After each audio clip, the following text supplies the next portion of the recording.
C'est ça la vérité. En dehors de ce que Christ a dit, il n'y a rien.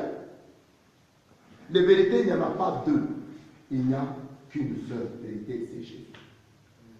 Si un homme parle, et s'il ne dit pas ce qui est sorti de la bouche du Seigneur Jésus, c'est un menteur. Parce que toute la vérité, c'est ce que Jésus-Christ était, c'est ce que Jésus-Christ a été, c'est ce que Jésus-Christ a dit. C'est ça toute la vérité. Et passer par Jésus, c'est passer par la vérité, c'est passer par la vie de Jésus.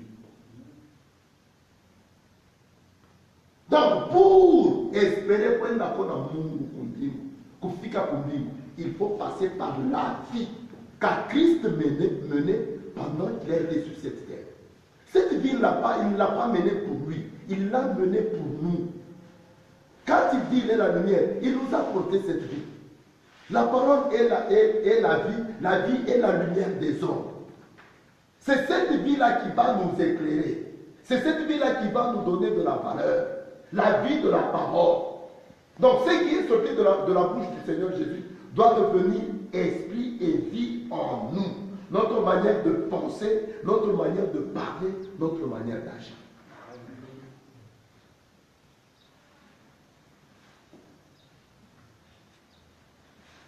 C'est là qu'il dit, le Saint-Esprit vous conduira dans toute la vérité, dans toute ma vie.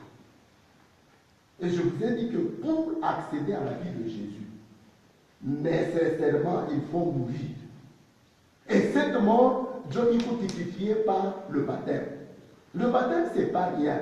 Non, non. Le Seigneur Jésus le dit clairement à Marc.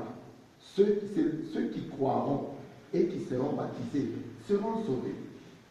Donc, quand on croit, on se fait baptiser. Et quand on se fait baptiser, on est sauvé. Dieu ne peut pas laisser à l'intéressé. Ou là, comme ça, avant qu'on baptise, il n'avait pas le temps. Il y a Kouchouka Ben qu'on baptise, il a cru. Mais nous, aujourd'hui, qui croyons, aussi bien que nous avons le temps, après avoir cru, qu'on aille nous baptiser, allons nous faire baptiser. Ce baptême signifie aussi la mort pour moi. Le Seigneur Jésus dit, il le dit dans Luc 9. Il faisait route avec Jésus. Il marchait ensemble avec Jésus. À un certain moment, il s'arrête et dit, nous allons lire.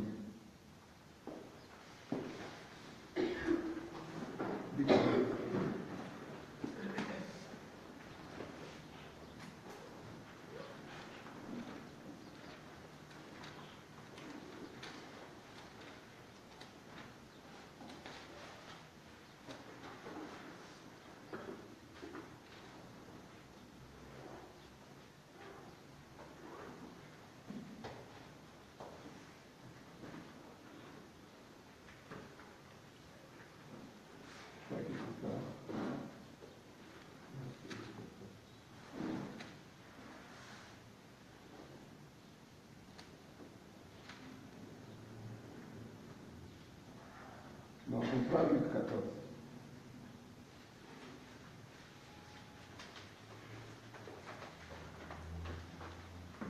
À partir du verset 27. Non, on va calmer. Oui, c'est bon. De grandes foules faisaient route avec Jésus. Ils faisaient route avec Jésus. Ils ne suivaient pas Jésus. Ils accompagnaient Jésus.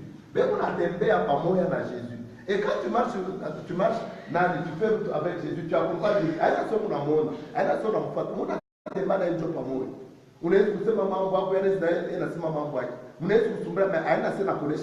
Nécessairement. Il se retourna et leur dit, si quelqu'un vient à moi, et s'il ne hait pas son père, sa mère, sa femme, ses enfants, ses frères et ses sœurs, et même sa propre vie, il ne peut être mon disciple.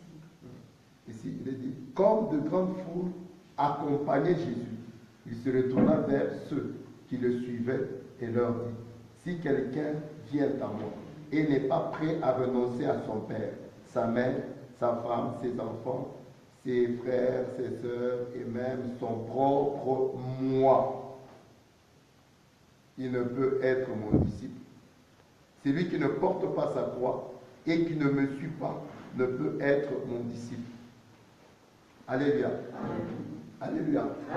Il est vrai qu'aujourd'hui, nous voulons bien porter le titre de chrétien. Comme si Christ avait demandé aux apôtres d'aller de faire des chrétiens. Non, le terme de chrétien, ce sont les gens d'Antioche qui ont appelé les disciples chrétiens. Alléluia. Alléluia. Mais le Seigneur Jésus a envoyé ses apôtres à faire des disciples. Et ici, il est question d'être disciple